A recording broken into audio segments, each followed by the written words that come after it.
Good morning students. हम लोग कर रहे थे चैप्टर नंबर 4 बिजनेस सर्विसेज। अभी तक अपन ने यहाँ पे डिस्कस किया था किसके बारे में बेटा? सबसे पहले अपन ने डिस्कस किया था सर्विसेज की डेफिनेशन के बारे में कि सर्विसेज क्या होती है। तो सर्विसेज आर दो separately identifiable and essentially intangible things, ठीक है, that are provided to satisfy the human wants. ये अपन डिस्कस कर चुके थे। फिर अपन ने डिस्कस किया था नेचर ऑफ सर्विसेज के बारे में। 5 नेचर अपन ने डिस्कस किए थे। व्हाट वाज दैट कि भैया इनकंसिस्टेंसी है, ठीक है, इन्वेंट्री लेस है, इन्वॉल्वमेंट है, ठीक है, वो सारी चीजें अपन डिस्कस कर चुके थे।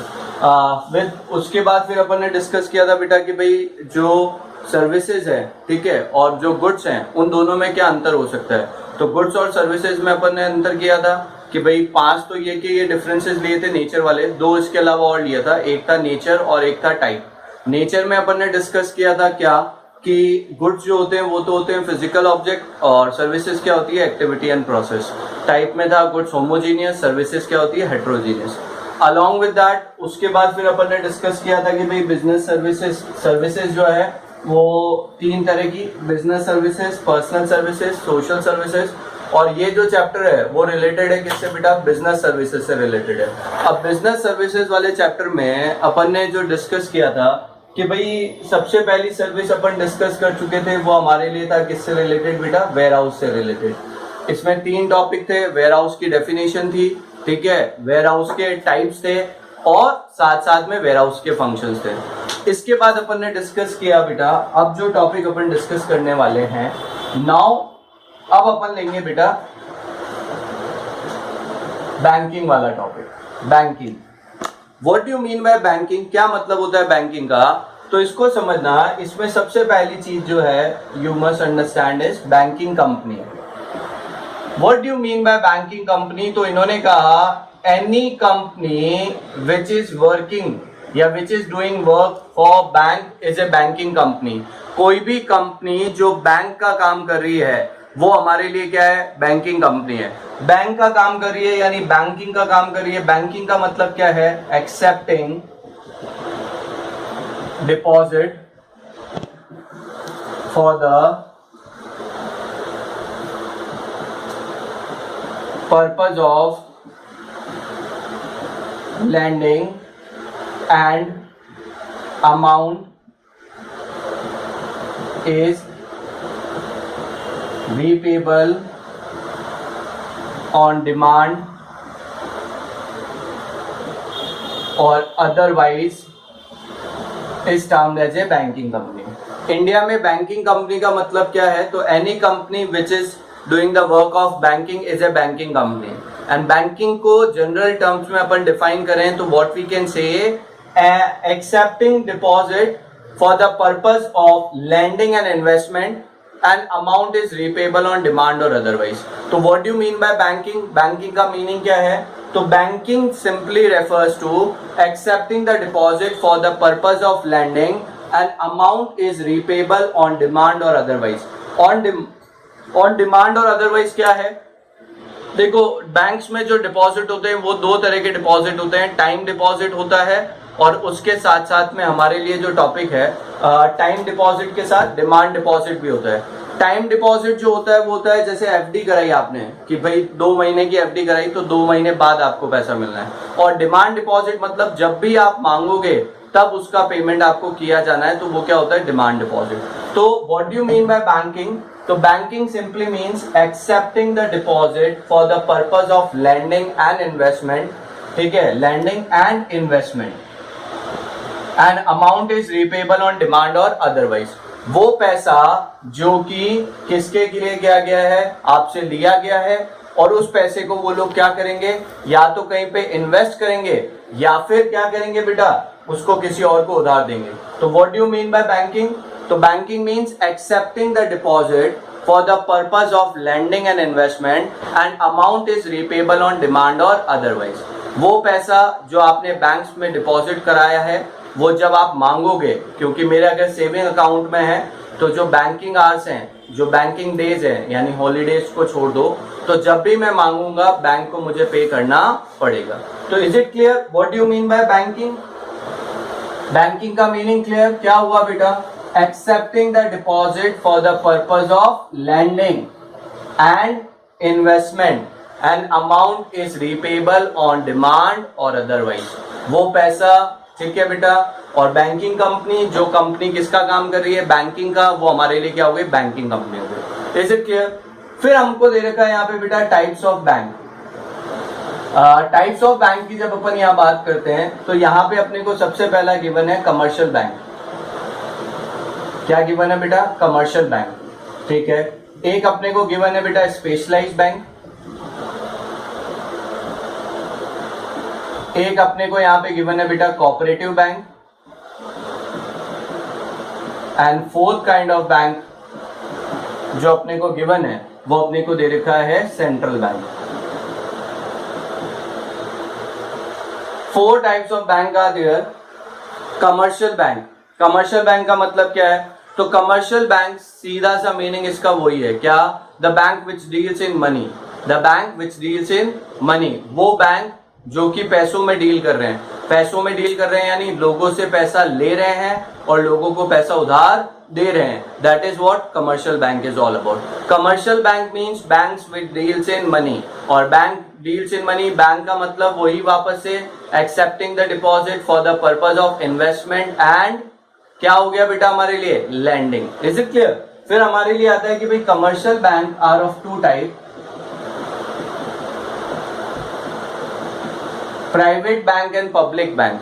What do you mean by private bank and public bank? Private bank वो बैंक है जिसमें मेजोरिटी जो स्टेक होल्ड है, ज्यादा से ज्यादा जो हिस्सा है वो किसके पास है बेटा? प्राइवेट इंडिविजुअल्स के पास है, तो दैट इज प्राइवेट फर्म। और पब्लिक बैंक का मतलब क्या हुआ बेटा?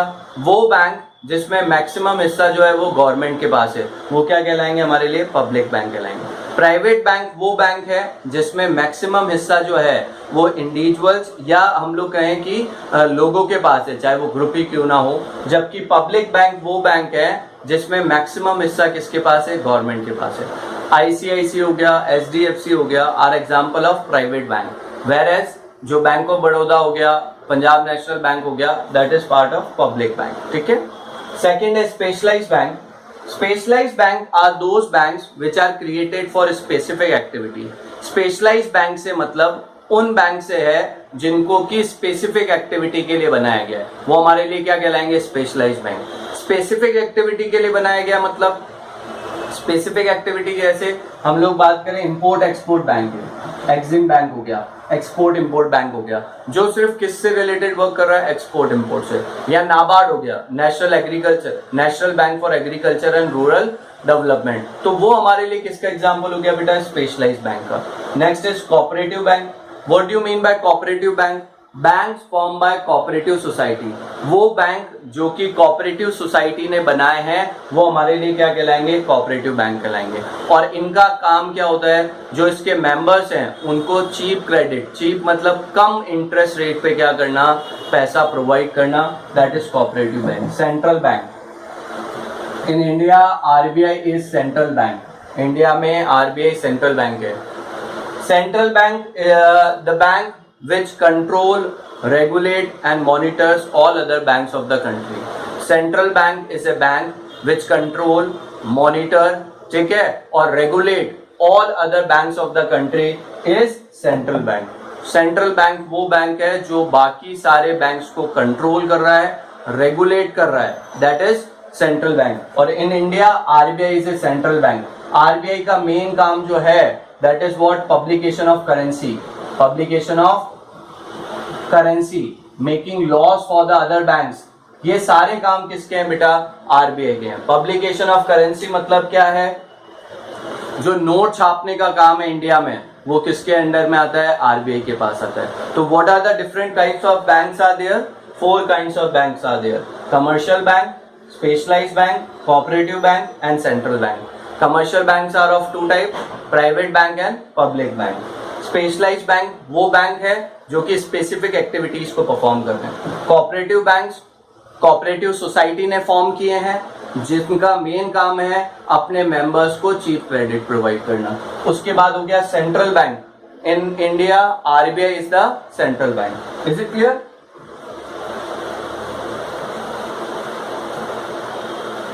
इसके बाद बेटा अपने को जो गिवन है वो आपको यहाँ पे पढ़ना है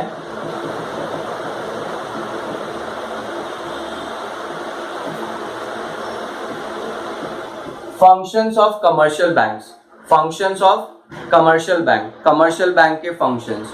फंक्शंस ऑफ कमर्शियल बैंक में सबसे पहला इनका फंक्शन है बेटा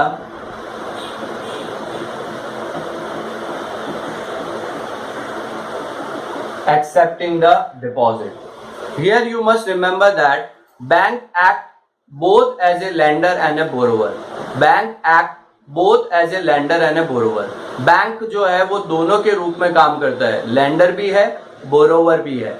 As a borrower they pay interest. As a lender they charge interest. Bank act both as a borrower as well as lender. क्यों? जब वो लोगों से पैसा उधार ले रहा है तो वो एक तरह से क्या हो गया, बोरोवर हो गया, जबकि वो पैसा जब दे रहा है तो वो क्या हो गया, लेंडर हो गया. तो एक्सेप्टिंग द डिपॉजिट में क्या ध्यान रखना है बेटा आपको, bank act both as a lender and a borrower. As a lender, ठीक है, they charge interest and as a borrower they pay the interest. Bank, commercial bank accept the deposit through various account like saving account, current account, FD, RD. Major ये चार तरह के account है जिससे वो लोगों से पैसा लेता है. वो कौन कौन से अकाउंट है? सेविंग अकाउंट है, करंट अकाउंट है, FD है और RD है. सेविंग अकाउंट और करंट अकाउंट सबसे ज्यादा यूज आता है. सेविंग अकाउंट और करंट अकाउंट में क्या अंतर है तो ध्यान रखना है आपको. सेविंग अकाउंट में जो भी पैसा डिपॉजिट है बैंक उसके ऊपर आपको इंटरेस्ट पे करता है, जबकि करंट अकाउंट में जो पैसा है उसके ऊपर आपको कोई इंटरेस्ट नहीं मिलता है. सेविंग अकाउंट में नंबर ऑफ ट्रांजैक्शन जो है वो क्या होते हैं, फिक्स होते हैं, जबकि करंट अकाउंट में नंबर ऑफ ट्रांजैक्शन फिक्स नहीं होते. सेविंग अकाउंट में नंबर ऑफ ट्रांजैक्शन फिक्स है, करंट अकाउंट में नंबर ऑफ ट्रांजैक्शन फिक्स नहीं है, आप मर्जी है जितने ट्रांजैक्शन कर सकते. And an individual person can open both kind of account, saving account और a current account, but a firm can only open a current account. Saving account और करंट अकाउंट में क्या डिफरेंस है, तो सेविंग अकाउंट में तो जो भी आपका पैसा पड़ा हुआ है उस पर आपको क्या मिलेगा, इंटरेस्ट, जबकि करंट अकाउंट में जो पैसा है उस पर आपको कोई इंटरेस्ट नहीं मिलेगा. ठीक है. दूसरा, सेविंग अकाउंट में नंबर ऑफ ट्रांजैक्शन जो है वो क्या होते हैं बेटा, सेविंग अकाउंट में नंबर ऑफ ट्रांजैक्शन फिक्स है, जबकि करंट अकाउंट में ये फिक्स नहीं है. सेविंग अकाउंट और करंट अकाउंट में एक चीज और ध्यान रखनी, क्या, N individual person can open saving or current both type of account, but a firm can open only a current account. FD और RD में क्या अंतर होता है बेटा, फिक्स डिपॉजिट और रेकरिंग डिपॉजिट. RD का फुल फॉर्म क्या है, recurring deposit. In fix deposit the amount and tenure is fix, कि 5,000 रुपए 5 साल के लिए जमा कराती है. मीन्स अमाउंट आपने 5,000 पे कर दिया, after 5 years you will get along with interest. Whereas in case of RD you deposit a fixed amount at a fixed interval, like monthly basis you deposit the amount and at the end of the tenure you will get the amount. बहुत से घरों में, maximum घरों में हमारी mother's जो है वो सेविंग के लिए RD अपनाती है. पोस्ट ऑफिस में क्यों ना हो, 100 रुपए की 500 रुपए की महीने जमा कराए, 5 साल का टेन्योर है, 5 साल बाद वो पैसा विद इंटरेस्ट क्या होगा, मिल जाएगा. तो पहला फंक्शन बैंक का क्या हुआ बेटा, एक्सेप्टिंग द डिपॉजिट. दूसरा आता है बेटा हमारे लिए प्रोवाइडिंग द लोन या एडवांसेस. बैंक का मेन काम क्या है, पैसा उधार देना. द बैंक जो भी पैसा उन्होंने saving account, current account, FD और RD के थ्रू लिया है, they will lend that amount to the persons and charge interest over it. And bank provide the loan and advances in form of overdraft facility. Overdraft क्या होता है, आपके खाते में जितना पैसा है उससे ज्यादा आप निकाल सकते हो. जितना ज्यादा आपने निकाला, जितना समय के लिए निकाला है, मान लो मैंने 2,000 एक्स्ट्रा निकाल लिए, 1 महीना काम में लिया, तो मुझे 1 महीने के लिए उस 2,000 पे क्या करना पड़ेगा, इंटरेस्ट पे करना पड़ेगा. वो ओवरड्राफ्ट फैसिलिटी. और ओवरड्राफ्ट फैसिलिटी भी सिर्फ करंट अकाउंट में मिलती है, सेविंग पे नहीं मिलती है. ठीक है. सेम वे हमारे लिए हो सकता है टर्म लोन, ठीक है, हाउसिंग लोन वगैरह मिलता है जो हो गया. ठीक है. कैश क्रेडिट CC लिमिट होता है, जो आपने कोई भी एसेट्स गिरवी रखी बैंक के पास उस एसेट्स की एक वैल्यू तक बैंक आपका लोन सेक्शन कर देती है। ठीक है, मान लो मैंने 1 करोड़ की अपनी प्रॉपर्टी गिरवी रखी तो बैंक ने 80 लाख का लोन सैंक्शन कर दिया। अब 80 लाख पे ही मुझे इंटरेस्ट पे नहीं करना है, मान लो मैंने 5 लाख उसमें से काम में लिए तो मुझे इंटरेस्ट कितने पे देना होगा, 5 लाख पे। तो that is what form of providing loan and advances. Is it clear? Third is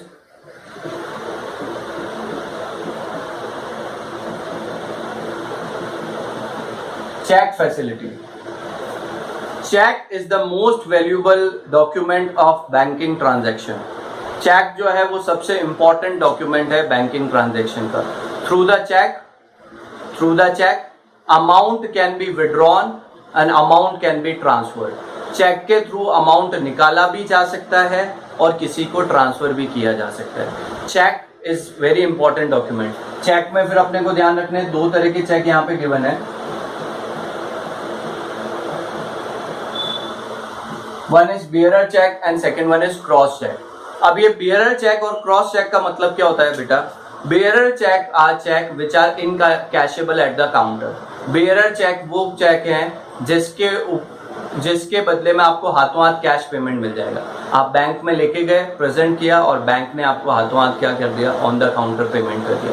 तो that is bearer cheque. Bearer मतलब जो लेकर जा रहा है उसको पैसा हाथों हाथ मिल जाएगा। That is bearer cheque means. Cross cheque means what, कि जब चेक के फेस पे ऐसे 2 लाइनें खींच देते हैं। ठीक है, अब इसके अंदर आप अकाउंट पे लिख दो, नॉट नेगोशिएबल लिख दो, नहीं भी लिखो, सिर्फ 2 लाइनें खींच दो चलेगा। That is cross cheque. And what is the meaning of cross cheque? The amount will be credited into payee's account only. जो अमाउंट है वो पे के अकाउंट में ही जाएगा, आपको हाथों हाथ कैश नहीं मिलेगा। और इसका सबसे बड़ा फायदा क्या हो गया? Safety of transaction. क्योंकि अमाउंट जो है आप जब चाहो तब ट्रैक कर सकते हो कि किसके खाते में वो पैसा गया था। तो चेक फैसिलिटी क्या है? Cheque is a valuable document.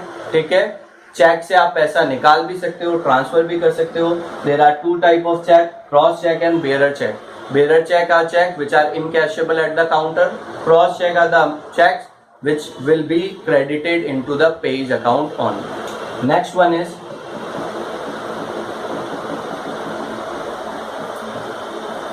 remittance of fund. Remittance of fund क्या है? Due to the interconnectivity of branches, the fund can be transferred from one branch to another. Bank जो भी हैं, जितने भी हैं, वो सब आपस में कनेक्टेड रहते हैं। मान लो बैंक ऑफ बड़ौदा भिलवाड़ा है, यहाँ मैंने पैसा जमा कराया, मेरा ब्रदर जयपुर रहता है, उसको वहाँ जयपुर पैसे की जरूरत है, तो वो वहाँ निकाल सकता है। तो रेमिटेंस ऑफ फंड में क्या ध्यान रखना है बेटा, कि the bank due to the interconnectivity of the bank fund can be transfer from one place to another place. जो बैंक्स हैं वो आपस में जुड़े हुए हैं, उस कारण से एक ब्रांच से पैसा दूसरी ब्रांच में ट्रांसफर किया जा सकता है। Next is allied services. Allied means what? Additional services. So bank also provides some additional facilities like locker facility, bill payments, etc. Bank जो है वो अलाइड सर्विसेज भी परफॉर्म करता है। अलाइड मतलब ये तो उनके मेन काम हो ही गए, इसके अलावा भी बैंक अपने कस्टमर्स के लिए कुछ काम करता है। जैसे कि लॉकर फैसिलिटी, वैल्यूएबल्स हैं तो घर पे सेफ्टी नहीं है तो हम बैंक में जमा करा सकते हैं। ठीक है, सेम वे आप बैंक को इंस्ट्रक्शन दे दो, ठीक है, कि भैया हर मंथली जो भी मेरे बिल हैं, चाहे टेलीफोन का है, आपने जिसके लिए भी इंस्ट्रक्शन बैंक को दिया है, वो डायरेक्टली फिर आपके अकाउंट से क्या हो जाएगा, डेबिट हो जाएगा पैसा। Is it clear? तो what are the functions of commercial bank? 5 functions of commercial bank are there. First हो गया हमारे लिए accepting the deposit. Bank act both as a lender as well as a borrower. ठीक है, second हो गया हमारे लिए providing the loan and advances. Third हो गया हमारे लिए cheque facility. Cheque is the important document. ठीक है, चेक 2 तरह का है, बेयरर चेक और क्रॉस चेक। बेयरर चेक जो है वो इनकैशेबल एट द काउंटर है, जबकि क्रॉस चेक जो है वो अकाउंट पे ही होता है, अकाउंट में ही जाता है। Remittance of fund. Remittance of fund का क्या मीनिंग है बेटा, कि due to the connectivity of branches fund can be transfer from one place to another.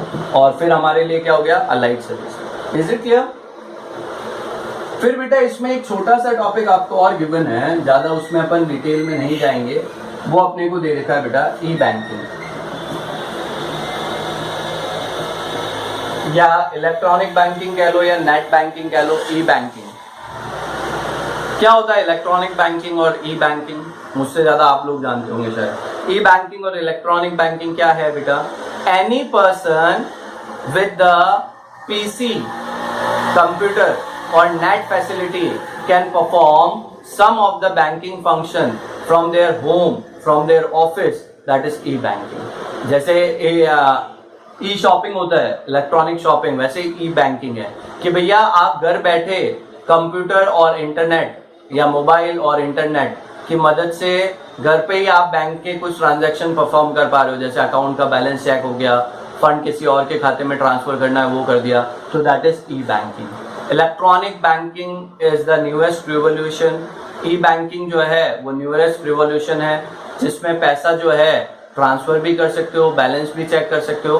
तो any person with the PC और internet can perform some of the banking function at their ease, अपने हिसाब से, तो that is e banking. अब ई banking के बहुत सारे फंक्शंस अपने को गिवन है, जिसमें एक अपने लिए है बेटा ईएफटी। मेजर मैं आपको बता रहा हूँ। ईएफटी इलेक्ट्रॉनिक फंड ट्रांसफर, और ईएफटी में आपको दो तरह की दे रखी है बेटा, एक होता है एनईएफटी और एक होता है आरटीजीएस। एनईएफटी और RTGS. NEFT national electronic fund transfer. NEFT क्या है बेटा? National electronic fund transfer. NEFT क्या है? National electronic fund transfer. और आरटीजीएस क्या है? Real time gross settlement. RTGS क्या है बेटा? Real time gross settlement. NEFT और आरटीजीएस में क्या अंतर है? एनईएफटी जो है वो 2 लाख तक अगर है तो वो एनईएफटी होता है, और उससे ज्यादा है तो आरटीजीएस होता है। एनईएफटी में कुछ समय लगता है, 1 घंटा 2 घंटे, और RTGS with in few seconds perform हो जाता है, इसीलिए इसका नाम है रियल टाइम ग्रॉस सेटलमेंट। इसी तरह से पीओएस है, point of sale. Point of sale मतलब शॉपिंग पे जाते हो, कोई भी कुछ परचेज किए, कार्ड को स्वाइप कर दिया हो तो वो पॉइंट ऑफ सेल हो गया, ठीक है। Debit card, credit card, that all are part of e banking. अब आता है ई बैंकिंग के बेनिफिट्स क्या है?